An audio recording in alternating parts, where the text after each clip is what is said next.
السلام علیکم ورحمۃ اللہ وبرکاتہ۔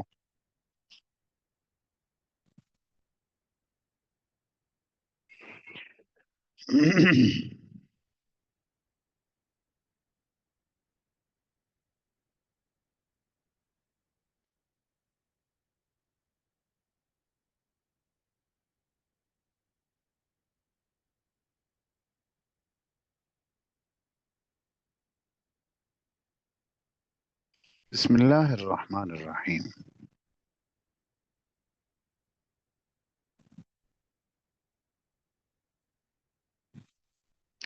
بالسند المتصل منا الى الامام الحافظ ابی عبداللہ محمد ابن اسماعیل البخاری رحمہ اللہ قال حدثنا محمد بن مقاتل قال اخبرنا عبد الله قال حدثنا عبید اللہ بن عمر عن نافع عن ابن عمر رضی اللہ عنہما وعنہم ان رسول اللہ صلی اللہ علیہ وسلم نہا یوم خیبر۔ ابن عمر سے روایت ہے کہ نبی کریم صلی اللہ علیہ وسلم نے جنگ خیبر کے دن منع فرمایا عن لحوم الحمر الاہلیہ، پالتو گدوں کے گوشتوں سے۔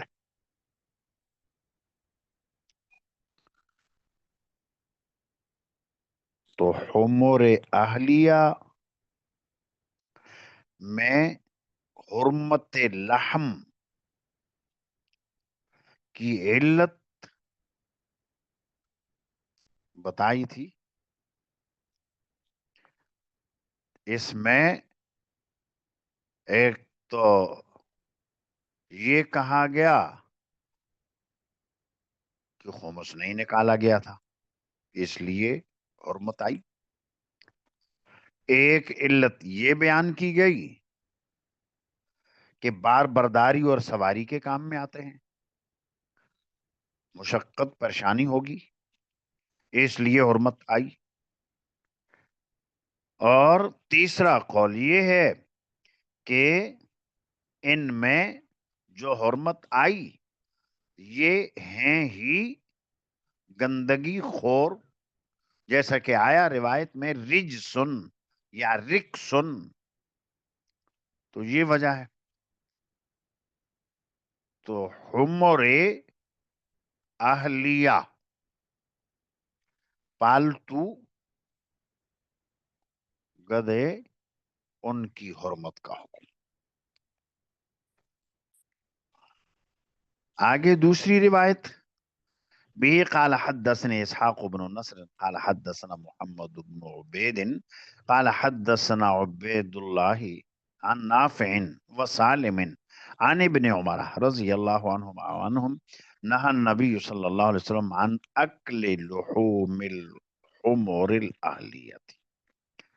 یہ بھی وہی پہلی روایت کی طرح ہے۔ تیسری روایت بھی قال حدثنا سلیمان بن حرب قال حدثنا حماد بن زید عن عمرو عن محمد بن علی عن جابر بن عبداللہ رضی اللہ عنہ قال نہى رسول اللہ صلی اللہ علیہ وسلم یوم خیبر عن لحوم الحمر، گدوں کے گوشتوں سے منع فرمایا، ورخص فی الخیل، اور گھوڑوں میں اجازت دی۔ گھوڑوں کے گوشتوں کو کھانے کی اجازت دی۔ یہ بھی اختلافی مسئلہ ہے ائمہ کے درمیان۔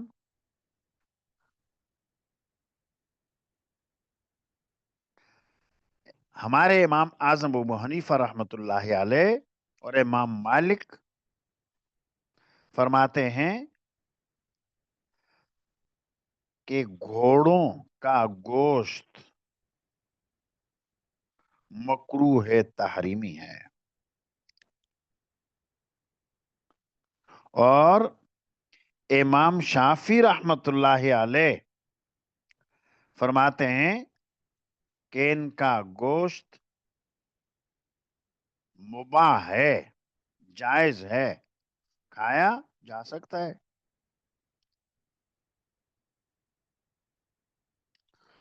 تو امام شافی ہمارے امام میں، ہاں ائمہ میں ہمارے حضرات صاحبین یعنی امام ابو یوسف اور امام محمد کا بھی یہی مسلک ہے جو امام شافی کا ہے۔ تو ان حضرات کی دلیل یہی روایت ہے، ورخص فی الخیل۔ اور امام ابو حنیفہ اور امام مالک کا استدلال ہے، ایک اور روایت آتی ہے ابو داؤد میں ہے، نہا رسول اللہ صلی اللہ علیہ وسلم عن اکل لحوم الخیل والبغال والحمیر، یہ فرمایا۔ تو منع کیا گھوڑوں کے گوشتوں سے، خچروں کے گوشتوں سے، گدوں کے گوشتوں سے، اور آپ کی کتاب کے حاشیے کے اندر بھی لکھا ہوا ہے یہی بات، یہی اختلاف۔ اور امام صاحب کا اور امام مالک کا ایک استدلال قرآن کریم کی آیت سے ہی ہے۔ سورہ نحل میں آیت آتی ہے والخیل والبغال والحمیر لترکبوها وزینہ۔ اس آیت میں فرمایا گیا کہ گدھے اور گھوڑے اور خچر ان پر تم سواری کرتے ہو اور تمہارے لیے باعث زینت ہیں۔ اللہ نے احسان جتلایا کہ دیکھو یہ اللہ کی طرف سے یہ احسان ہے، اور اگر ان کا کھانا حلال اور جائز ہوتا تو اس کا بھی تذکرہ ہوتا۔ کھانا جائز نہ تھا، اس لیے سواریوں کا تذکرہ تو کیا، باعث زینت ہونے کا تذکرہ تو کیا، لیکن عقل کا تذکرہ نہیں ہے۔ اور وہی جو روایت آپ کو بتلائی وہ آگے وہ بھی حاشیے کے اندر لکھی ہوئی ہے، حضرت خالد بن ولید رضی اللہ عنہ کی روایت ہے، نہا رسول اللہ صلی اللہ علیہ وسلم عن لحوم الخیل والبغال والحمیر۔ تو یہ ہے اختلاف، اس اختلاف کو پیش نظر رکھا جائے۔ اور پھر یہ کہ اعلی جہاد ہے عقلی طور پر، یہ ہے اعلی جہاد، اور اگر اس کی اس طرح اجازت ہوگی تو پھر اعلی جہاد کم ہوگا۔ ورخص فی الخیل بھی قال حدثنا سعید بن سلیمان قال حدثنا عباد عن الشیبانی قال سمعت ابن ابی اوفا رضی اللہ عنہ اصابتنا مجاعت یوم خیبر، ہمیں بھوک نے آ لیا جنگ خیبر کے دن۔ فَإِنَّ الْقُدُورَ لَتَغْلِي، ہانڈیاں تو ابل رہی تھیں، ہانڈیاں ابل رہی تھیں، یعنی لوگوں نے حمر اہلیہ کو ذبح کیا، پکانا شروع کر دیا، ہانڈیاں ابل رہی تھیں۔ قال وبعضها نضجت، اور راوی عبداللہ ابن ابی اوفا کہہ رہے کہ بعض ہانڈیاں تو پک چکی تھیں۔ فجاء مناد النبی صلی اللہ علیہ وسلم، تو آئے حضور کے آواز لگانے والے لا تأکلوا من لحوم الحمر شیئا، گدھوں کے گوشتوں میں سے کچھ بھی نہ کھاؤ، وَحْرِقُوهَا، اور انہیں بہا دو۔ یہ اعلان کیا، ابو طلحہ انصاری تھے جنہوں نے اعلان کیا کہ گدھوں کے گوشتوں میں سے کچھ بھی نہ کھاؤ، بہا دو، ہانڈیاں الٹ دو۔ قال ابن ابی اوفا فتحدثنا، تو عبداللہ ابن ابی اوفا رضی اللہ عنہ فرماتے ہیں ہم آپس میں باتیں کیا کرتے تھے، فتحدثنا، ہم یعنی صحابہ کرام، جماعت صحابہ آپس میں باتیں کیا کرتے تھے، انہو انما نہا عنہا، نبی علیہ الصلوۃ والسلام نے اس سے منع فرمایا، لأنہا لم تخمس، اس لیے کہ ان میں خمس نہیں نکالا گیا۔ ممانعت کی وجہ یہ کہ اس میں خمس نہیں نکالا گیا، مال غنیمت خیبر میں حاصل ہوا اور خمس نکالے بغیر ہی اس کو ذبح کر کے لوگوں نے ہانڈیاں چڑھا دیں، پکانے لگے، یہ وجہ ہے، یہ علت ہے۔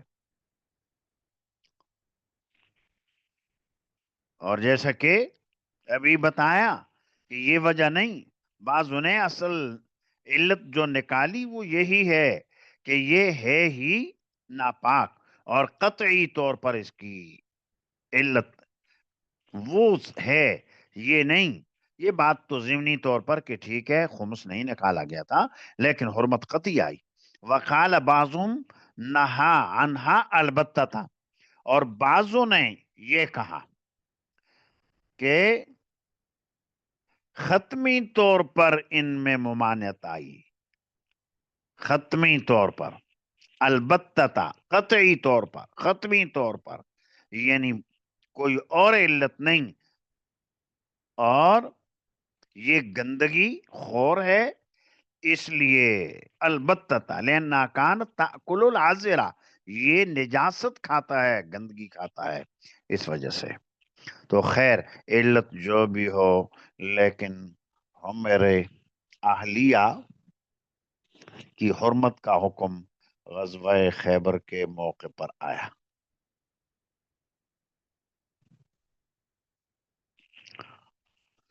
به قال حدثنا حجاج بن ملحان قال حدثنا شعبة قال اخبرني عدي بن ثابت عن البراء وعبد الله بن اوفا وعبد الله بن ابي اوفا رضي الله عنهما انهم كانوا مع النبي صلی اللہ علیہ وسلم،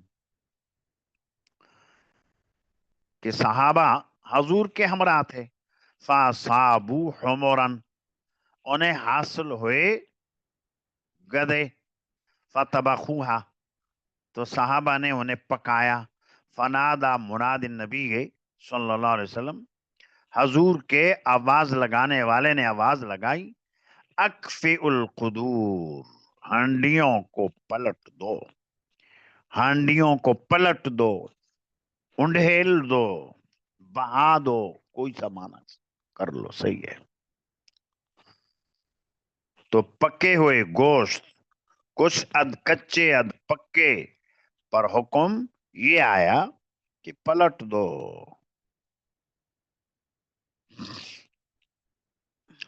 به قال حدثنا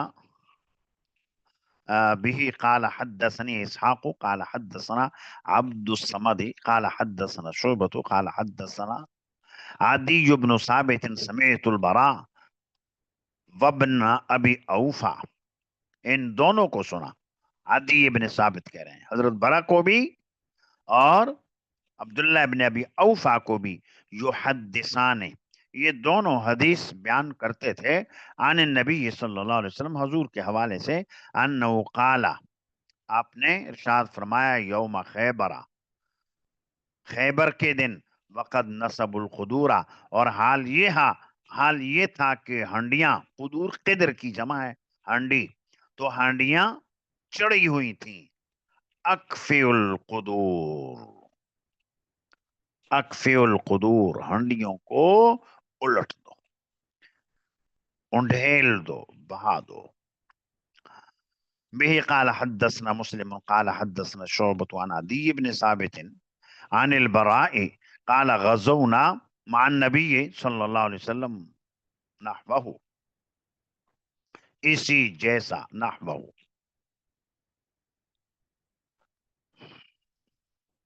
به قال حدثني ابراهيم بن موسى قال اخبرنا ابن ابي زائدة قال اخبرنا عاصم عن عامر عن البراء بن عازب رضي الله عنه قال امرنا النبي صلی اللہ علیہ وسلم، نبی کریم صلی اللہ علیہ وسلم نے ہمیں حکم دیا فی غزوۃ خیبر، غزوہ خیبر میں، ان نلقی لحوم الحمر الاہلیتی، ہم ڈال دیں حمر اہلیہ کے گوشتوں کو، نیتن و نزیجتن، اور نیہ اس حال میں کہ وہ ہو کچا، اور اس حال میں کہ وہ ہو پکا. تو کچا ہو تو، پکا ہو تو، دونوں صورتوں میں ان کو ختم کر دیں، بہا دیں. اور گوشت کی حرمت کا حکم آیا، اور یہ قطعی حکم، پکا حکم.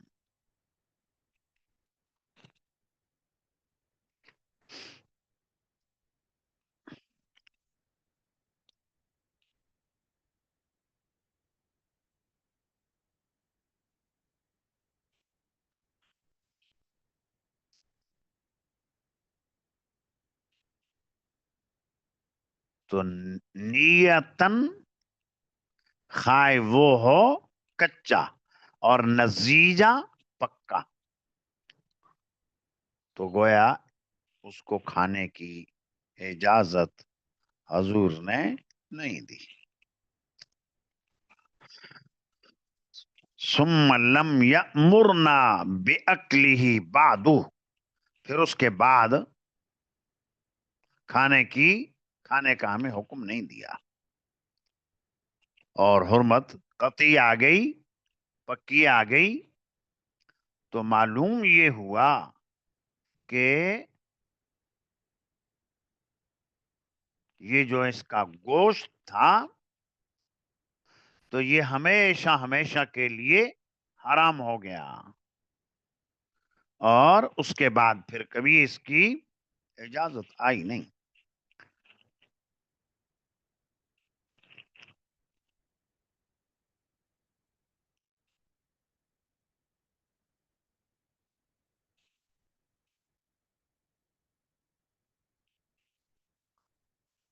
به قال حدثني محمد بن ابي الحسين قال حدثنا عمر بن حفص قال حدثنا ابي عن عاصم عن عامر عن ابن عباس رضي الله عنهما وعنهم قال لا ادري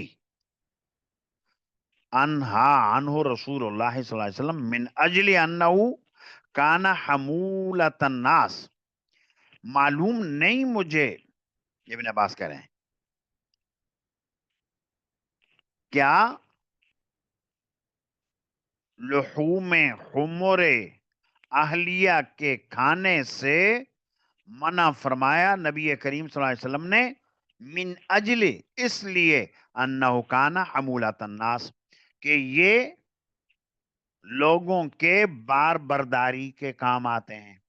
حمولہ وزن اٹھانے والے جانور کو حمولہ کہا جاتا ہے.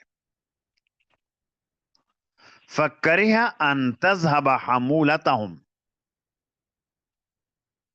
آپ نے ناپسند فرمایا کہ لوگوں کے بار برداری کے جانور ختم ہو جائیں.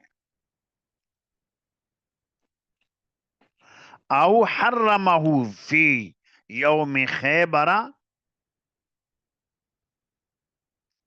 یا آپ نے خیبر والے دن اسے حرام قرار دیا.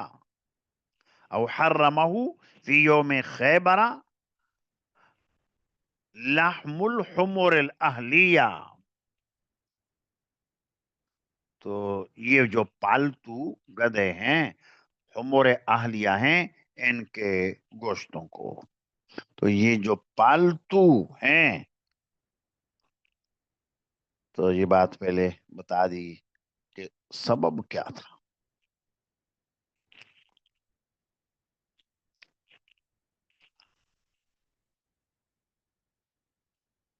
اور ایک بات ذرا رہ گئی جو سابقہ سبق میں بتائی تھی،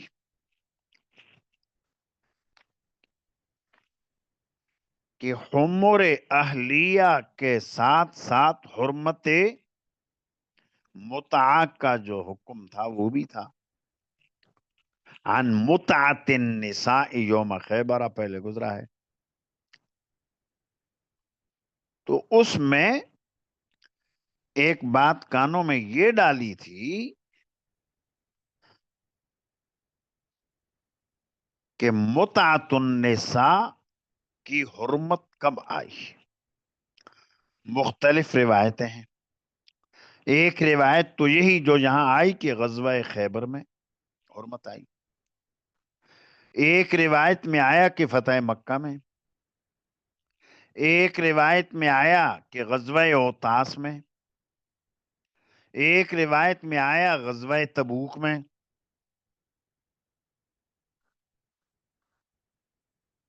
تو اس طرح یہ مختلف روایات آئیں. اسی طرح ایک روایت میں آیا کہ یہ حجۃ الوداع میں یہ جو اعلان فرمایا حضور نے متعت النساء کا، تو ان مختلف مقامات پر روایات کے بارے میں آیا ہے.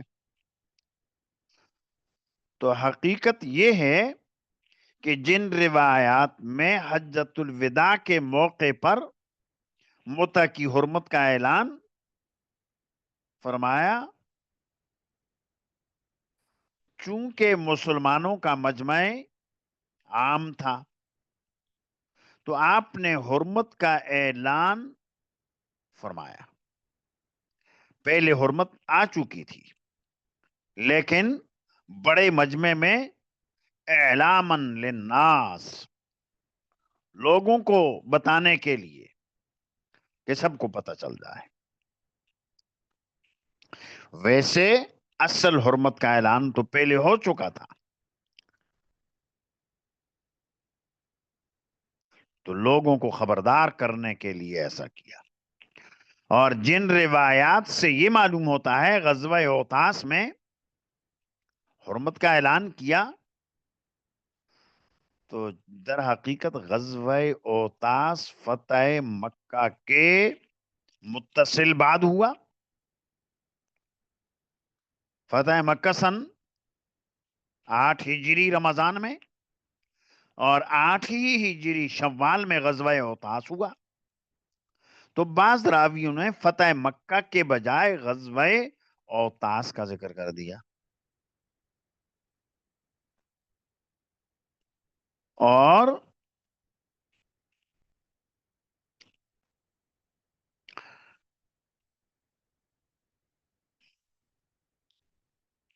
اصلاً حرمت تو آئی خیبر میں، اور پھر اس کے بعد فتح مکہ کے موقع پر 3 دن کے لیے حلت آئی، اور پھر اس کے بعد ہمیشہ کے لیے قطعی حرمت آ گئی. حجۃ الوداع میں بھی حضور علیہ الصلوۃ والسلام نے جم غفیر تھا، سب کو خبردار کرنے کے لیے یہ اعلان کیا. اور غزوہ اوطاس کی طرف جہاں نسبت ہے تو فتح مکہ کے فوراً بعد وہ ہوا. بعض راویوں نے اس سے تعبیر کر دیا. لہذا حاصل یہ ہوا کہ اولن خیبر میں حرمت آئی متا کی، اس کے بعد فتح مکہ کے موقع پر 3 دن کے لیے اباحت آئی، 3 دن کے بعد عبد الآباد تک اس کو حرام قرار دے دیا. تو حرمت اور اباحت 2 بار آئی. جس طرح قبلہ کے متعلق آپ کو پتہ ہی ہے کہ 2 بار نسخ ہوا، ایسے ہی یہاں پر بھی اس کی بھی حرمت آئی 2 بار.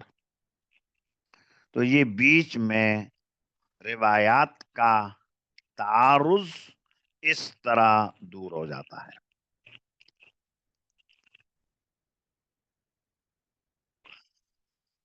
آگے روایت دیکھیں، اس روایت کے اندر بھی ایک اہم مسئلہ ہے.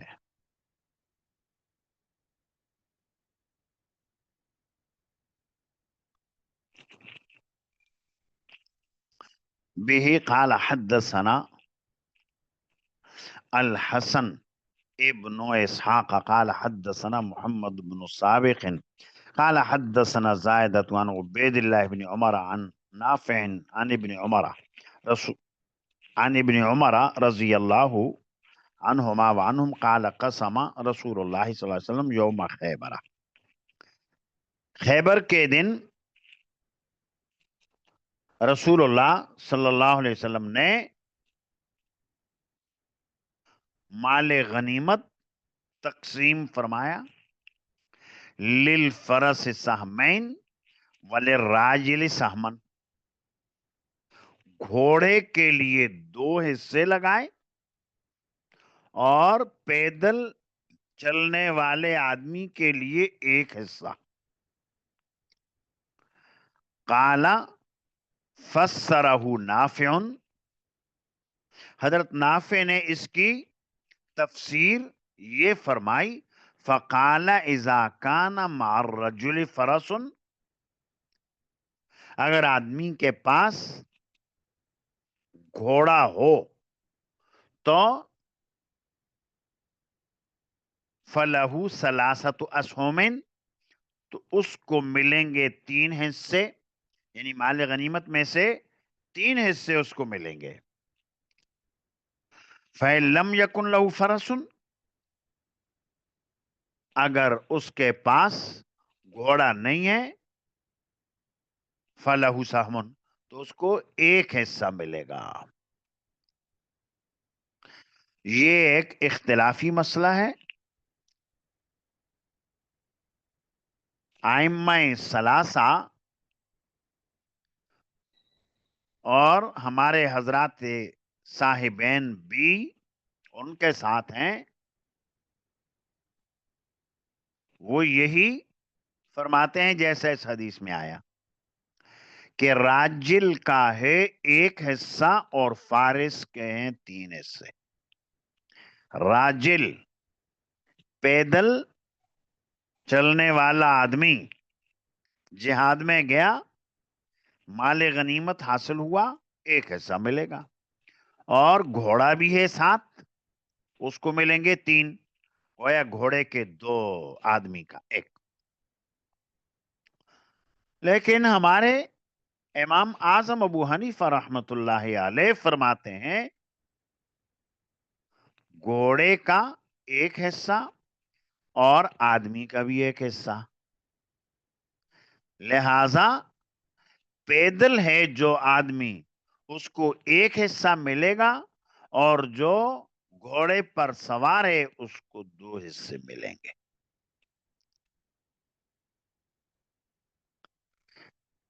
اور ایک آدمی اکیلا جہاد میں گیا، دوسرا اپنا گھوڑا بھی ساتھ لے کر گیا، تو گھوڑا لے کر جو جائے گا اس سے 2 گنا حصہ ملے گا، کیونکہ گھوڑے کو کھلانا پلانا بھی ہوتا ہے.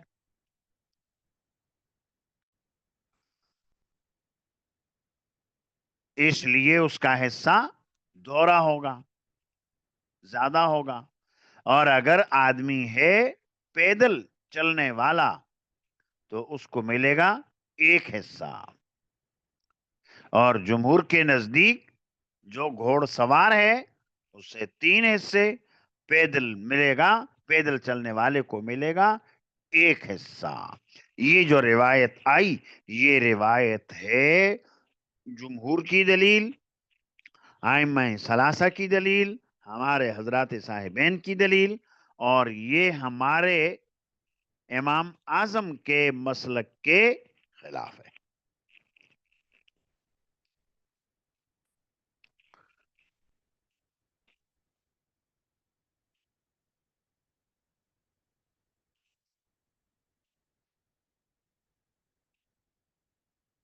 تو اس کا ایک جواب تو یہ ہے کہ یہ روایت آئی ابن عمر سے.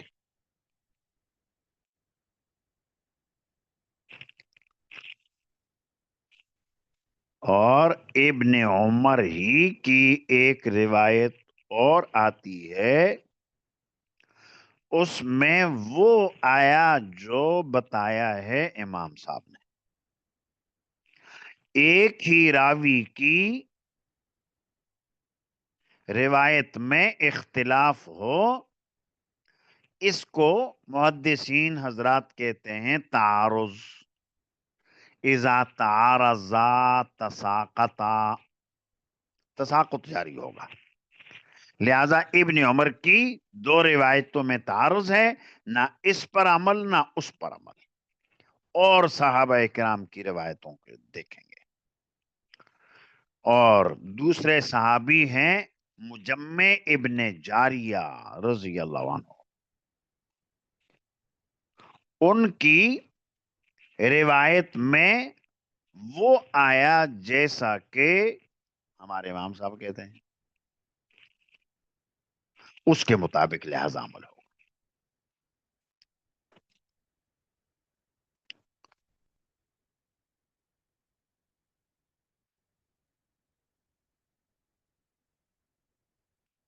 تو یہ تو ہوا روایتوں کے تعارض کو سامنے رکھ کر جواب. اور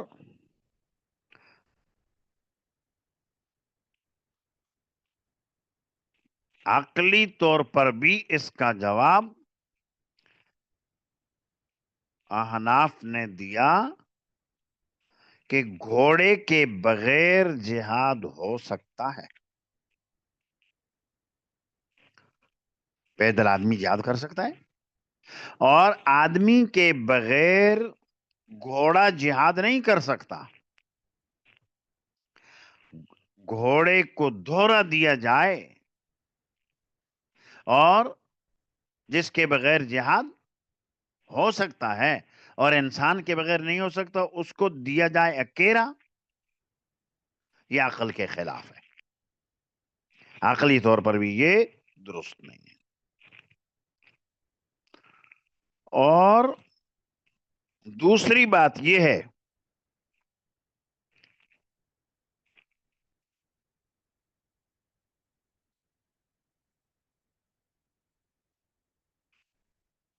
کہ یہ جو مال تھا خیبر کا, اس کی جو تقسیم آئی وہ حدیثوں میں یوں آئی کہ تمام مال کے 36 حصے بنائے گئے. 36 میں سے 18 حصے مسلمانوں کی عام ضروریات کے لیے مختص کر دیے. 36 میں سے 18, باقی رہ گئے 18, اور باقی 18 کو جو غانمین تھے, جو صحابہ کرام وہاں پر موجود تھے, ان میں تقسیم کیا. اور اب کتنے تھے صحابہ کرام, اس میں روایتیں مختلف ہیں. مشہور یہی ہے کہ صحابہ کرام کل تھے 1400.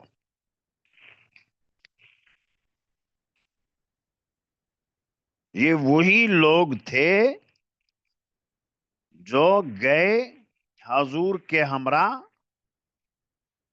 اور صلح حدیبیہ ہوئی، وہاں سے واپس آئے، اور انہی لوگوں کو لے کر حضور نے جنگ خیبر لڑی، اور یہ 1400 افراد تھے. اور 18 حصوں میں سے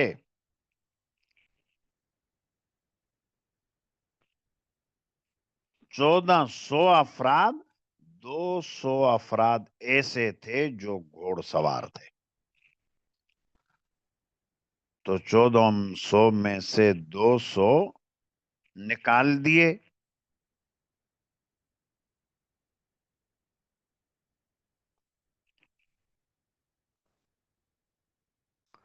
تو باقی تو ان کا دوہرا حصہ، یعنی 200 کے حصے ہو گئے 4. 100 کا ایک حصہ، دوسرے 100 کا بھی ایک حصہ، اور ان کو دیا دوہرا حصہ. تو یہ ہو گئے 400 حصے. اور 4 نکل گئے. تو باقی جو تھے ان کو، وہ جو راجل تھے، فارس نہ تھے، ان کو دے دیا ایک ایک حصہ.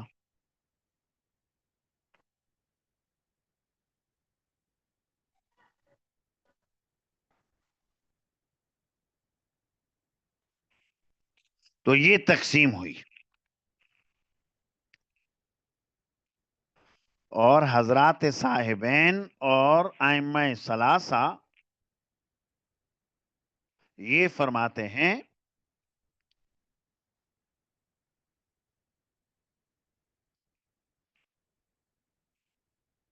کہ اس طرح تقسیم ہوئی. 200 گھوڑ سوار، ان کو دیے 3 حصے، 600 ہو گئے. 6 حصے ہو گئے، 18 سے 6 نکلے، باقی رہ گئے 12. اور 1400 افراد میں سے 200 افراد نکل گئے، تو باقی رہ گئے 12. تو یہ تقسیم ہے. لیکن مجمع ابن جاریہ رضی اللہ عنہ کی روایت ابو داؤد میں آتی ہے، مشکات میں بھی ہے. اس میں یہ آیا ہے کہ خیبر میں جو مجاہدین تھے ان کی تعداد 14 نہیں 1500 تھی. ان میں سے 200 نہیں 300 تھے گھوڑ سوار. 300 گھوڑ سوار. تو آپ نے ہر سوار کو 2 حصے دیے، اور ہر پیدل کو ایک ایک حصہ دیا. 1500 میں سے 300 کو 2 دیے تو 6 نکل گئے. 15 میں سے 300 مجاہدین نکل گئے، باقی رہ گئے 12. اور 18 حصوں میں سے 6 نکل گئے، باقی رہ گئے 12. تو اس طرح سوار کو 2، اور جو آدمی پیدل اس کو 1.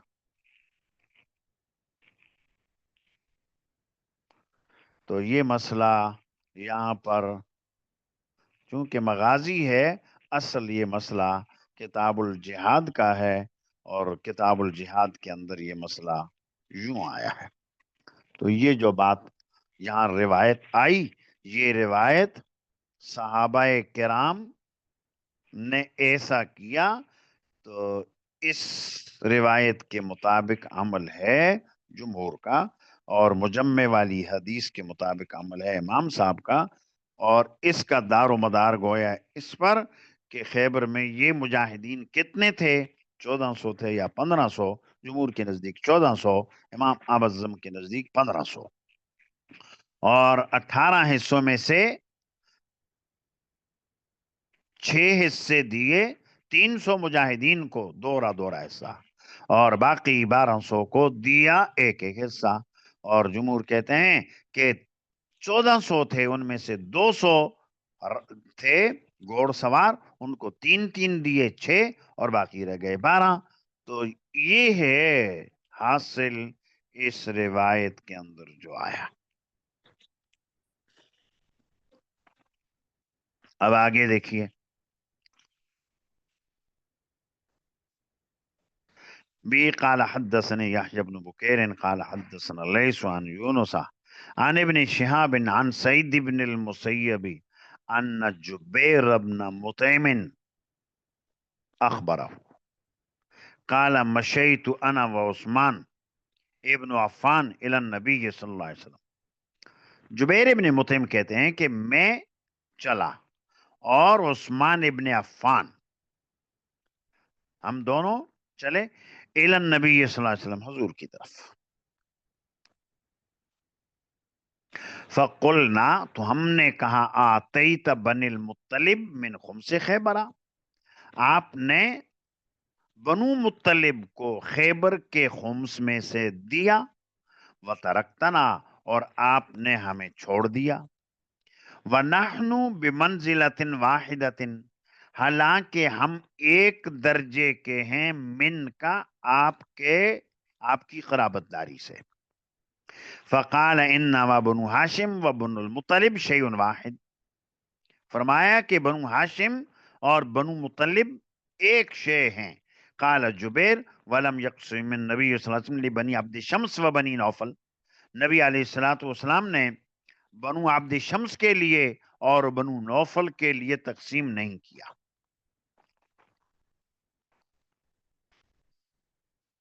بات در حقیقت یہ ہے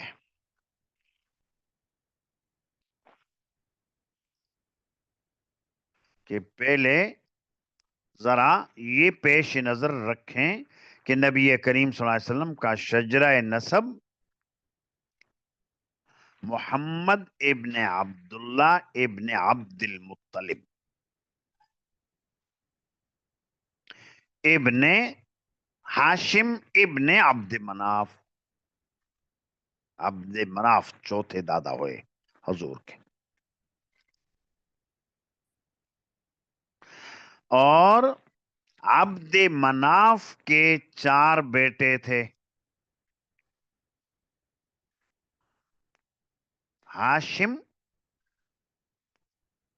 جن سے جا کر نبی کریم صلی اللہ علیہ وسلم کا شجرہ نسب ملا، دوسرے مطلب، اور تیسرے نوفل، اور چوتھے عبد شمس۔ یہ 4 بیٹے عبد مناف کے، ہاشم کی ذریت میں سے نبی کریم صلی اللہ علیہ وسلم ہیں، اور مطلب، یہ مطلب وہی ہیں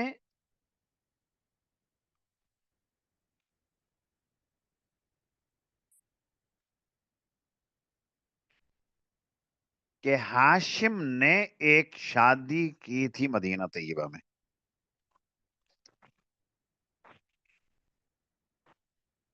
اور جب ہاشم کے انتقال کا وقت آیا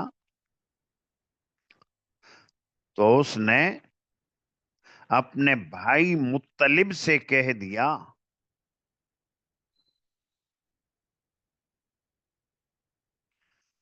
کہ میں نے مدینہ طیبہ میں شادی کی ہے، وہاں ہے میری زوجہ، اور ان کے پاس بچہ بھی ہے، اور اس کو تم لے لینا، قبضے میں لے لینا۔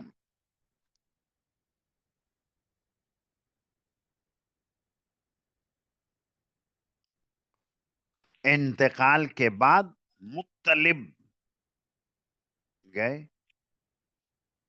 اور بچے کی عمر تقریباً، شیبہ نام تھا بچے کا، 8-9 سال ہوگی کہ ہمارا بچہ ہے، خاندان کا بچہ ہے، بھتیجا ہے، اس کو لے آتے ہیں۔ ان کی والدہ سلمہ نامی، پہلے تو انہیں تھا تردد، دوں بچے کو یا نہ دوں، پھر خیال آیا کہ یہ عالی خاندان ہے، شریف لوگ ہیں، نامور لوگ ہیں، اور حیثیت ہے ان کی ایک، میرا بچہ جا کر ایسے خاندان میں پرورش پائے گا تو یہ بھی نامی گرامی بنے گا۔ اب ہاشم اپنے اس بھتیجے شیبہ کو لے کر مدینہ طیبہ سے آئے، اور جب وہ ہاشم کے بیٹے کو لے کر مطلب آئے، تو مطلب جب مکہ مکرمہ پہنچنے کو تھے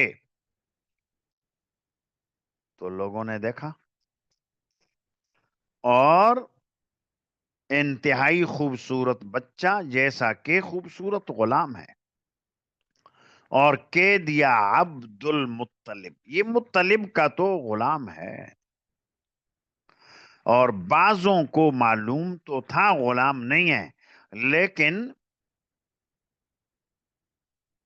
یہ جو شادی کی تھی ہاشم نے برادری سے باہر کی تھی، اور برادری سے باہر شادی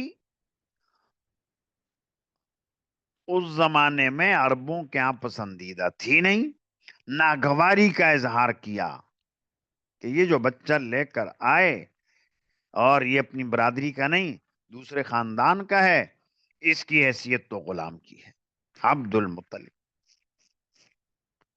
تو خیر، بتایا کہ عبد مناف کے 4 بیٹے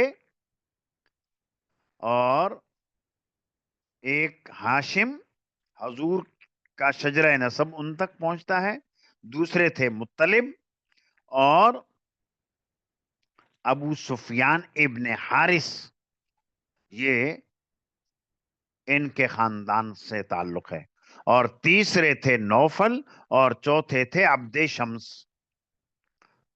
تو نوفل کی نسل میں سے جبیر ابن مطعم تھے، جس کا اس روایت کے اندر تذکرہ آیا، اور عبد شمس کی اولاد میں حضرت عثمان تھے۔ تو جبیر ابن مطعم اور عثمان ابن عفان یہ دونوں گئے حضور کے پاس، اور یہ کہا کہ خیبر کا مال آپ نے تقسیم کیا، اور اس تقسیم میں مطلب کی اولاد کو تو دیا اور ہاشم کی اولاد کو بھی دیا، ہاشم کا تو چلو آپ کا خاندان ہے، لیکن یہ مطلب کی اولاد کو جو آپ نے دیا، اور مطلب کی اولاد اور ہم تو مساوی درجے کے ہیں، جتنی قرابت داری ان سے اتنی ہماری، ہمیں نظر انداز کر دیا، ان کو آپ نے دے دیا۔ یہ بات آئی اس حدیث میں کہ آتیتا بن المطلب من خمس خیبر و ترکتنا، مطلب کی اولاد کو تو آپ نے دیا خمس خیبر میں سے، اور ہمیں چھوڑ دیا۔ ولم یقسم النبی صلی اللہ علیہ وسلم لبنی عبد شمس، بنو عبد شمس کے لیے حضور نے تقسیم نہیں کی، اور یہ بنو عبد شمس یہ عبد شمس کی نسل میں آگے حضرت عثمان تھے، اور اسی طرح بنو نوفل سے خود راوی حدیث جبیر ابن مطعم۔ تو جب یہ شجرہ نسب سمجھ میں آ گیا تو اب اس کا جواب نبی کریم صلی اللہ علیہ وسلم نے یہ دیا کہ بنو ہاشم اور بنو مطلب یہ ہمیشہ ہمیشہ ایک ساتھ رہے، کبھی ایک دوسرے سے جدائی نہیں ہوئی، یہاں اس روایت میں نہیں، لیکن دوسری روایت میں آیا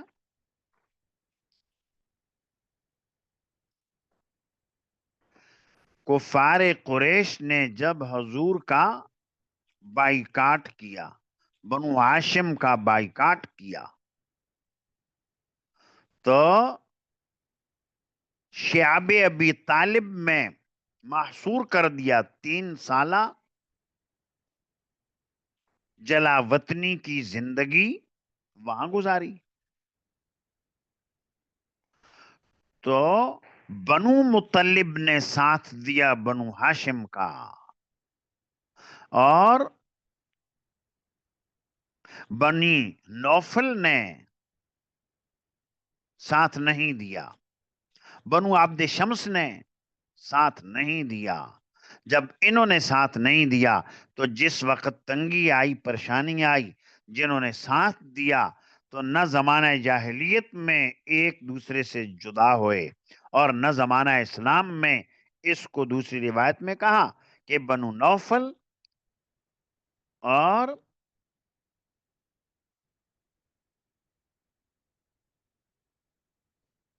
بنو عبد شمس تو الگ رہے، لیکن بنو مطلب نے ساتھ دیا زمانہ جاہلیت میں بھی، اور تکلیفوں میں بھی، اور زمانہ اسلام میں بھی. تو اس لیے حضور نے ان کو نہیں دیا.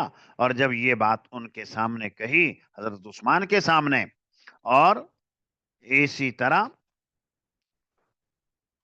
جبیر ابن مطعم کے سامنے، تو خیر ان کو اطمینان آ گیا، اور پھر ان کا جو شکوہ تھا، جو اشکال تھا، حضور کی اس طرح کی وضاحت سے ختم ہو گیا. شعب ابی طالب میں بنی ہاشم کو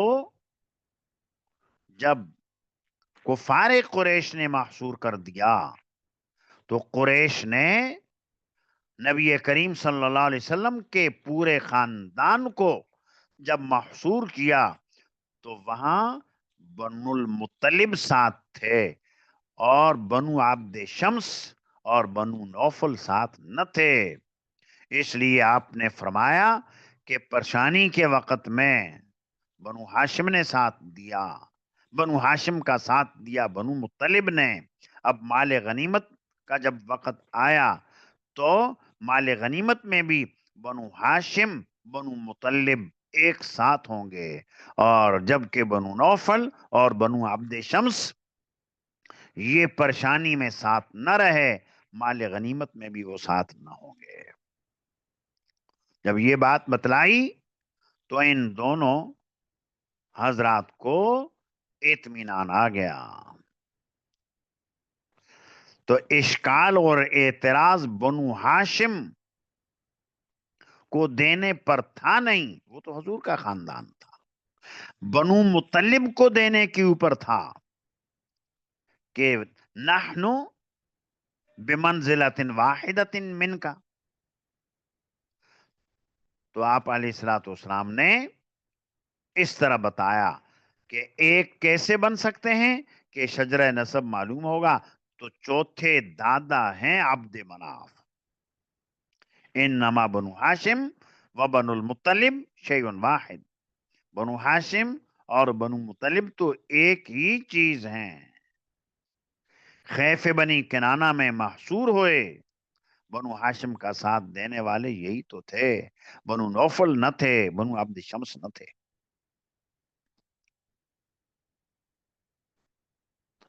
تو یہ روایت آئی، اور امید ہے کہ سمجھ میں آ گئی ہوگی.